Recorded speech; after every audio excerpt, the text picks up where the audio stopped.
do.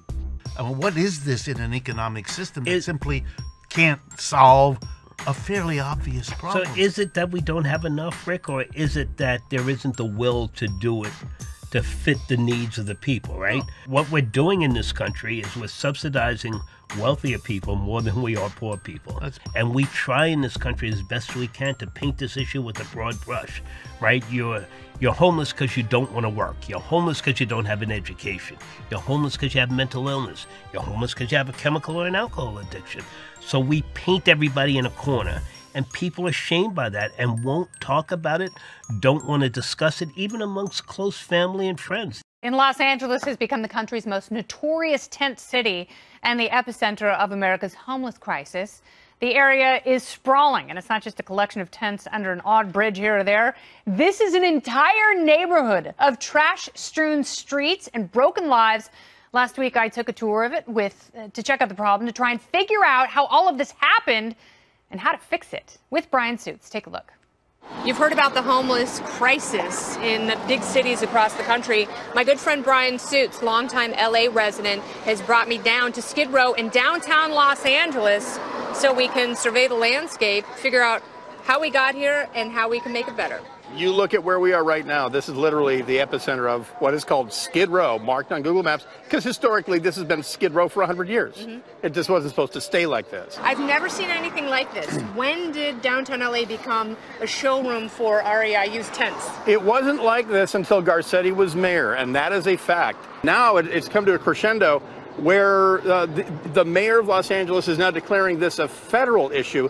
He thinks the rest of the nation looks like this. The rest of the nation doesn't do this and doesn't look like this because thing number one, they stopped enforcing the law against camping on sidewalks. And you have to start somewhere. Okay, drug addiction, mental illness, prior convictions, whatever, those are all great, but you have to start here and clean these sidewalks. What is something that is LA safe that you could do in order to improve the quality of life for people who have tried to invest money in downtown LA? And maybe the broken window theory doesn't work in Los Angeles. You can tolerate graffiti and broken windows. But how about the publicly accessible sidewalk theory? Start there, because the people who pay the homeless taxes also pay for these sidewalks. It's interesting because it's almost as though the mayor has truly surrendered. Yeah, he has. That Eric Garcetti is afraid to impose anything that is politically incorrect and toxic for his further political ambitions. He doesn't want to judge anyone. But you're also hurting these people who are here. You're not making their lives any better by allowing people to live in very temporary. And handing them scholarships, handing them money to remain in place doesn't help either. And then you can detect the very obvious public health issue going on around here. There's an overwhelming smell of poopy. Yeah, it smells like feces and urine. People got to go. People got to go somewhere. And right here you can see this sort of it's a pay toilet. Yeah, these pay toilets that the city implemented, not dissimilar from Seattle, but there's more than just relieving that goes on in there. Yeah, these are one-stop prostitution, heroin, meth, stolen junk centers. This is another problem. Granted, the alternative is needles around the streets, but this hasn't stopped needles hanging around the streets. All right, this is Kevin. Kevin was homeless on the streets of downtown LA for 6 years. What happened? I went to California State Prison for about a year and a half. Always had a home to go to, but I chose not to listen to my family. So I ran downtown thinking that it was going to be something different. And when I got downtown, it became a nightmare for me.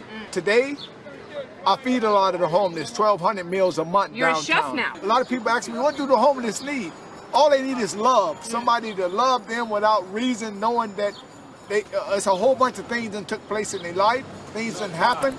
But I always encourage them that you can pick yourself up. You can make it out of here if given opportunity. What about treating mental illness and drug addiction? It's people that's they become frustrated. They give up fast. They you know, it's more than just drugs. People fall on bad luck sometimes. I'm not saying everybody down here has fell on bad luck, but a lot of them who couldn't pay their rent, end up homelessness again. It's a failure of government, though, because on some level, government is not working for these people. And the answer to that, I know a lot of people wish it were true. It's not more government. And that's the other thing. When you have this big bureaucracy that might have good intentions, but that doesn't equal action. Well, we know anything with good intentions can be destructive if misused. Yes. One of the most heartbreaking things we saw was a young man, an Army veteran who had been in Iraq and Afghanistan, clearly on drugs, talked about being kicked out of rehab. Do you want to get clean? Well, I don't.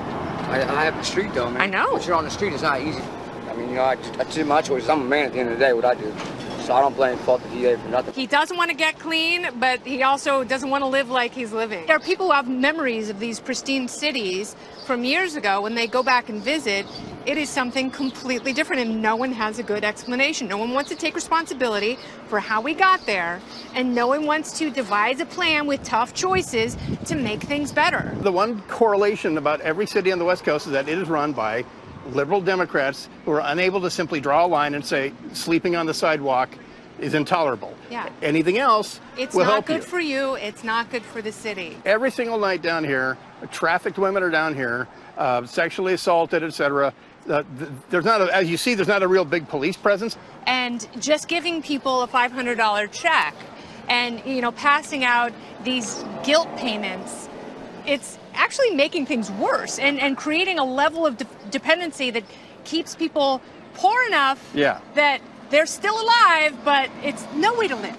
So what we have learned is the city is essentially lying about the cause of the problem and any system they might have in place to fix it, and also the cleanup. That is clearly not happening. Brian, thank you so much.